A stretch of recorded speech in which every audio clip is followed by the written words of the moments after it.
जय श्री कृष्णा। राधे राधे। ओम नमो भगवते वासुदेवाय। नमस्कार।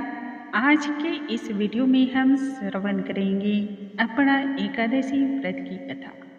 दोस्तों, हिंदू धर्म में एकादशी का व्रत बहुत ही विशेष होता है। कहते हैं इस दिन जो व्यक्ति भगवान श्री हरि की उपासना करता है, विधि पूर्वक भगवान विष्णु की पूजा करता है, उसकी समस्त इच्छाएं पूर्ण होती हैं। यह एकादशी अत्यंत ही श्रेष्ठ मानी जाती है। वैसे तो सभी एकादशियां अत्यंत ही श्रेष्ठ होती हैं, परंतु अपना एकादशी का तो कहना ही क्या। अपार धन और वैभव को देने वाली एकादशी यह मानी जाती है।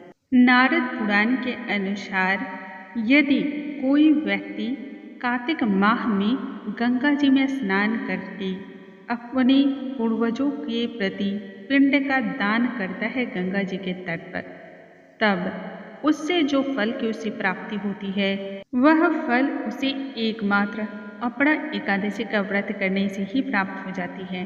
साथ ही गोमती नदी में स्नान, कुंभ में श्री केदारनाथ जी के दर्शन, बद्रिकाश्रम में रहने और सूर्य तथा चंद्र ग्रहण में कुरुक्षेत्र में स्नान करने का जो महत्व होता है, ठीक वही महत्व अपना एकादशी के व्रत का होता है।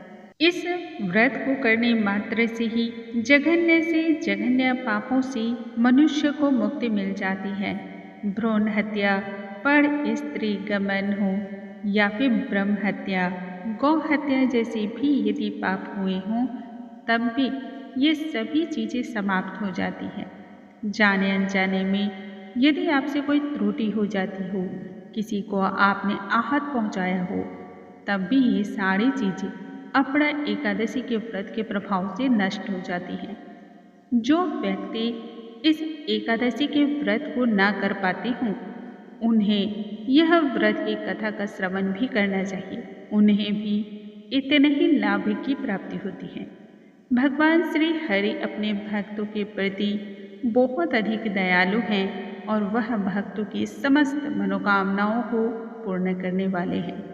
भक्तों के मनोभाव से भली भांति परिचित हैं, अतः वह स्वयं भक्तों के उद्धार के लिए आते हैं। आइए आज के इस वीडियो में हम श्रवण करते हैं अपना एकादशी व्रत की कथा। बोलो भगवान श्री हरि की जय, स्वामी नारायण की जय, लक्ष्मी माता की जय, बाल गोपाल की जय। दोस्तों, पौराणिक कथा के अनुसार जिक्र मिलता है, एक बार महाराज युधिष्ठिर ने भगवान श्री कृष्ण से कहा, हे मधुसूदन, आप तो सर्वज्ञानी हैं, सभी के मन स्थिति को आप जानने वाले हैं।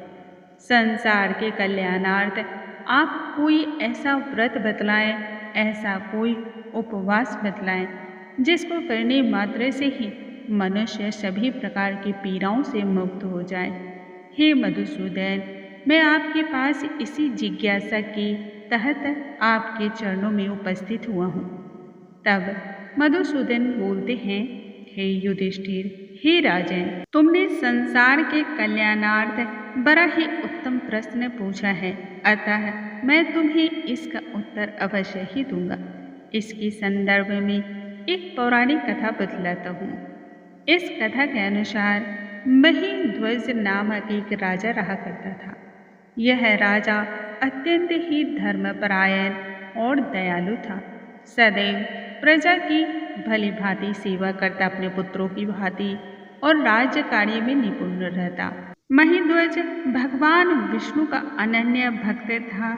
उसके राज्य कार्य में कभी कोई भी विघ्न बाधा नहीं आती। भगवान विष्णु के नित्य भक्ति करता, उपासना करता, सेवा करता, और इसी प्रकार से उसके दिन व्यतीत हो रहे थे। उस राजा का एक छोटा भाई भी था। राजा का छोटा भाई का नाम वज्रध्वज था। यह राजा की बिल्कुल अलग स्वभाव का था, या यूँ कहा जाए यह बिल्कुल ही अपने भाई के विपरीत स्वभाव का था। उसे अपने भाई की दयालुता और धर्मपरायणता बिल्कुल भी भाती नहीं थी। हमेशा इस फिराक में रहता, कि किस तरह से अपने भाई के राज्य को हथिया लिया जाए। इसके लिए सदैव ही वह अपने भाई को मारने के लिए साजिश रचता रहता था। एक दिन उसे मौका मिल गया। मौका पाकर उसने अपने भाई को मार दिया और अपने भाई को जंगल ले जाकर के एक घने विशाल पीपल के वृक्ष के नीचे वहीं पर दफना दिया। महीध्वज को अकाल मृत्यु प्राप्त हुई थी, जिसके कारण उसे मोक्ष की प्राप्ति नहीं हो रही थी।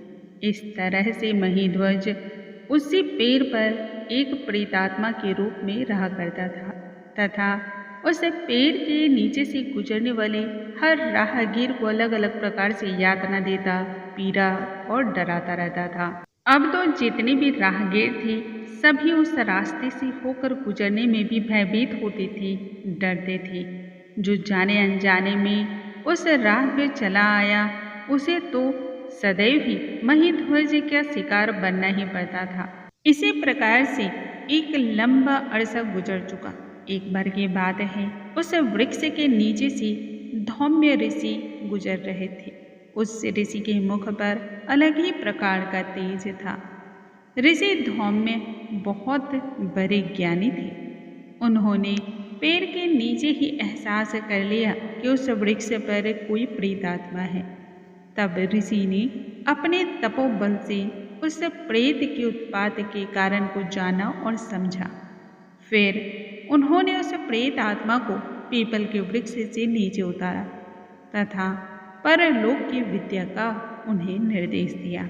इस पर महीध्वज ने ऋषिवर को प्रणाम करते हुए कहा, हे ऋषिवर, आप तो अंतर्यामी हैं और सभी चीज़ों से आप अवगत हैं। कृपया कर मुझे इस प्रेत योनि से मुक्ति दिलाएं। मैं अत्यंत ही कष्ट और पीड़ा में हूँ।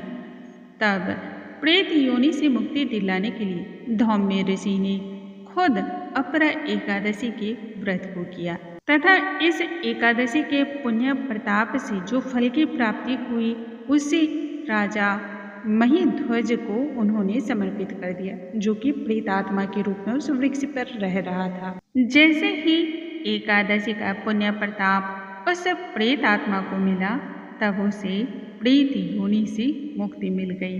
इसके बाद उसने ऋषि को कोटि कोटि धन्यवाद किया और बैकुंठ धाम की ओर चल पड़ा। दोस्तों, अपना एकादशी का व्रत करने से जिस तरह से संपूर्ण पाप नष्ट होते हैं, मनुष्य को अपार धन, वैभव, सुख, शांति, समृद्धि की प्राप्ति होती है, ठीक उसी प्रकार से इस व्रत की कथा के श्रवण मात्र से भी मनुष्य के जन्म जन्मांतर के दुख नष्ट हो जाते हैं। जो व्यक्ति भगवान विष्णु के लिए जयकारा लगाता है उनकी भी जीवन की समस्त कष्ट, कठिनाई, पीड़ा भी समाप्त होती है। बोलो भगवान विष्णु की जय, स्वामी नारायण की जय।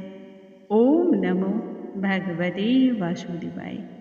दोस्तों, कल के वीडियो में हम नई कथा के साथ फिर से मिलेंगे। तब तक के लिए नमस्कार दोस्तों।